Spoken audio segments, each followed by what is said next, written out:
Exciting time of the year for those of us involved in college basketball. Coaches, fans, players, a lot of work have gone into this. Just want to really thank season ticket holders. Numbers are at an all-time high, and there seems to be a little bit of buzz around the student body today, and a lot of work has gone into that. Our marketing people, our promotions, our own players, and people around town promoting this game. So we look forward to a great crowd tomorrow night at 6:30 in our home opener.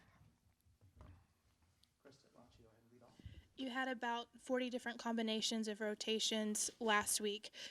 Did you get what you were looking for and find a good group that played well together? 40? Did you count all those? It's like NBA data stats. Um, no, we're a team that it's not a surprise. It's not a secret. We're not hiding it from anybody. We think we have a lot of depth. We have 12 players on the active roster this year, and we have a lot of confidence in each of them. So it's going to be a team that plays a lot of different people. It's going to be hopefully an unselfish team where each night a different guy steps up. But just like all teams around the country right now, we're still trying to kind of get to know ourselves. And I think as the year goes on, probably less combinations of players, but certainly early in the season, there's going to be all sorts of stuff going on out there. Chris, what are your kind of thoughts on the role Shadell's playing right now? Seems like, at least in that first game, and he just seems like an energy guy for you guys that can really kind of spark some things at times.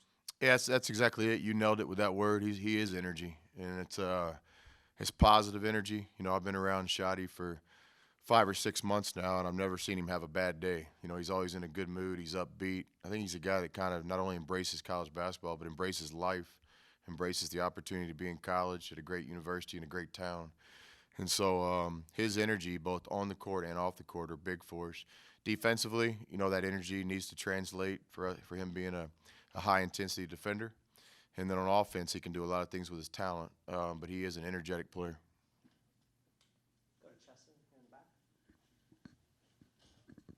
Coach, I asked your team if they were going to have a little bit of nerves, and so I'm going to ask you, being your first season opener for you, are there butterflies, or are you just ready to get going?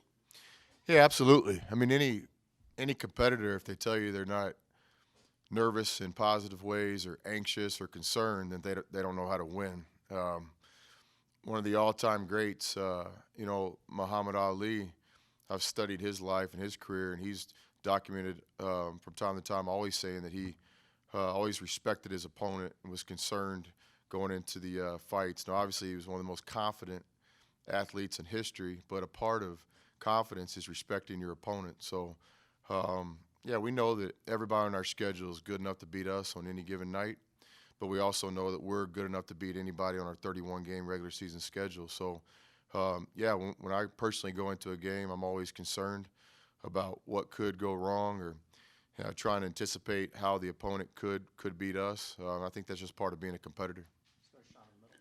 Coach, what are the factors that lead you to believe that this team could win a majority of these 31 games? I think, one, I believe in our players. We have talented guys. A lot of respect for, again, what Coach Smith did here.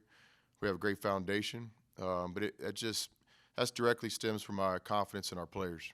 We've got good players that work hard, that are unselfish, that buy into a day-to-day process.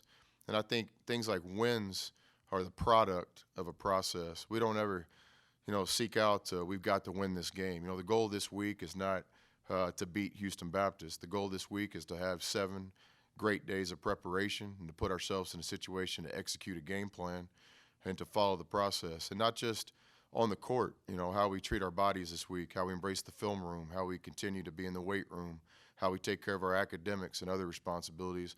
All these things, I think, go into the process, and the process can create wins. Coach, got time for a couple more questions in the back? Anybody? Coach, how much do you hope, I guess, I know as the season wears on, you find those rotations you like, it might shrink a little bit, but how much, knowing the depth that you have, would you think down the road you'd be willing to shake it up if, say, things get in a lull at some point in the season, knowing that you have such a deep bench to maybe swap those guys out?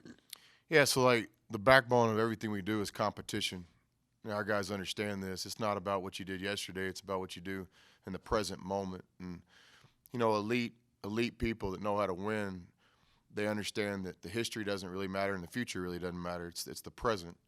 And what you're talking about there in basketball, you're talking about day-to-day competition. So things like starting lineups have to be earned, not from game to game, but from day to day, in practice, producing, doing what you're supposed to do on a day-to-day basis. So we've never really had a team that had like a set starting lineup. Now, we've had teams that have the same lineup over a long time, but that's because those guys continue to earn that opportunity. The other thing with lineups is, I really value the idea of having a great sixth and seventh man. Again, studying the history of basketball, I think Coach Auerbach with the Celtics years ago was the first person to know that John Havlicek was the sixth man. And at the time, he's probably the best player on the Celtics. And people would ask Coach, why is your best player not starting? And he said, well, I think the value of a sixth man is more important than any starter because you can impact the game when you come in. And I've always felt that too. So I want some of our better players coming off the bench as well.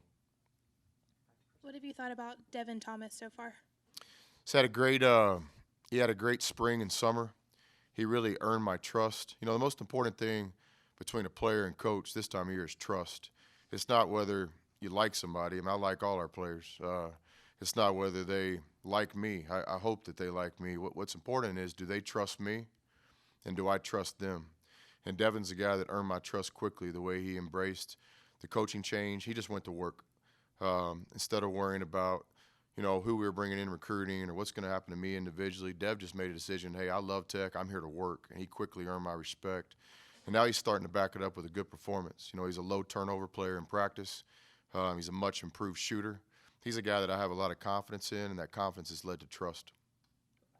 So we touched on him, but who would you want to see a breakthrough performance from coming into this season? Well, I think all of our players. I understand the question. I want the best for all our guys. I think every guy on our team has the potential to take his game to another level. Even some of the guys that have played well here in the past, I don't think they've scratched the surface. Keenan Evans had a great year last year, leading a team to the NCAA tournament as a sophomore. I think Keenan could get 100 times better. He just has so much ceiling with his game. Specifically, Matt Temple, I'm really pulling for Matt on a personal basis. He had some adversity this fall with an injury, missed a lot of practices. He's back on the floor, and I look for him. I hope that he can get off to a good start because I know that'll help our team. Any other questions for Coach? Carlos will be our last one. Coach, I know with the backcourt that Houston Baptist has, I guess how important is it going to be for you all to have a good perimeter defense going into this one? Yeah, very important. Have you been in our coaching staff meetings this morning?